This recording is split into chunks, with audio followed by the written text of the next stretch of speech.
रामकृष्ण हरी मित्रांनो, स्वागत आहे पुन्हा एकदा आपल्या नवीन व्हिडिओमध्ये. आज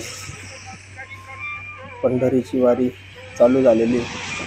वारकरी सगळे पंढरीला चाललेले आहेत.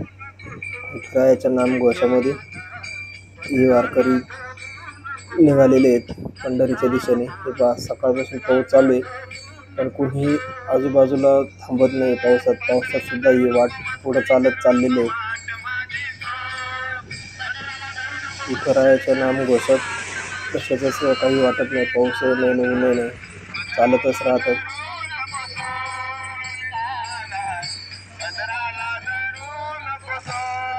दिवसभर हा सोहळा असाच चालू राहतो.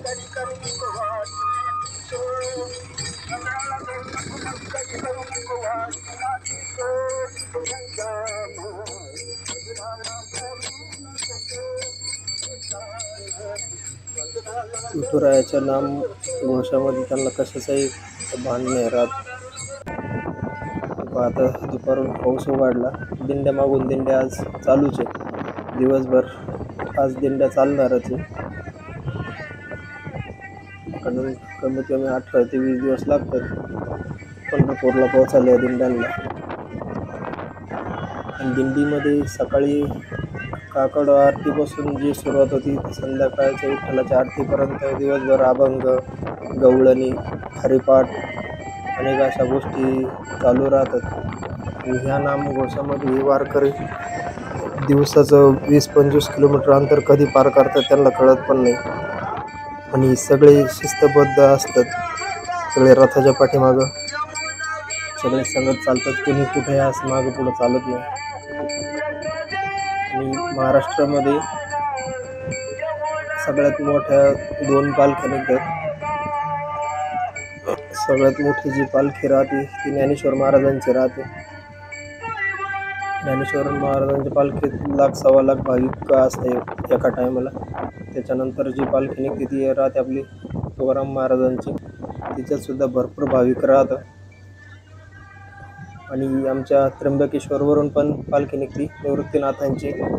ती पण भरपूर मोठी पालखी राहते. त्याच्यानंतर गजानन महाराजांची निघते शेवगाववरून. अशा महाराष्ट्रातून अनेक दिंड्या ह्या पांडुरंगाच्या भेटीसाठी निघालेल्या असतात. आणि आषाढी एकादशीला सर्व वारकरी मंडळी पंढरपूरमध्ये दाखल होतात. हे 15-20 दिवस त्यांना कसे जातात काही कळत नाही.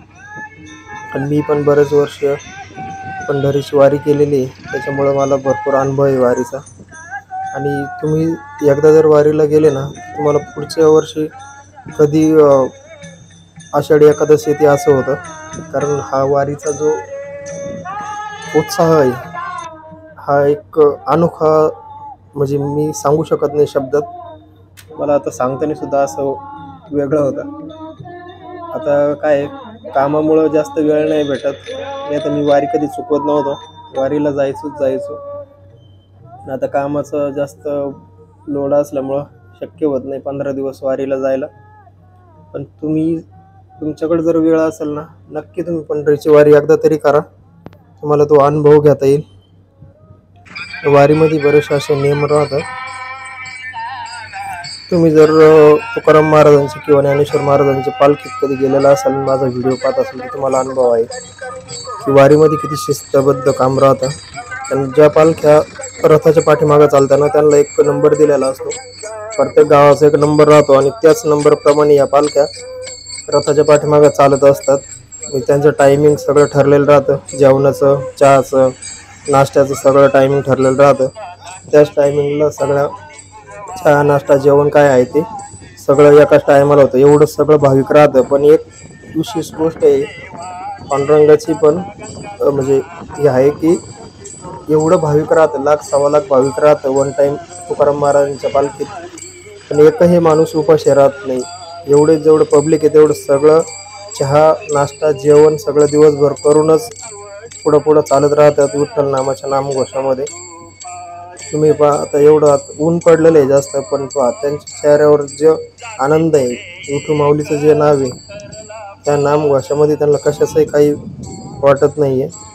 तुम्ही पण नक्की ही वारी करा आणि ह्या सोहळ्याचा अनुभव स्वतःच्या डोळ्यांनी घ्या. जय हरी.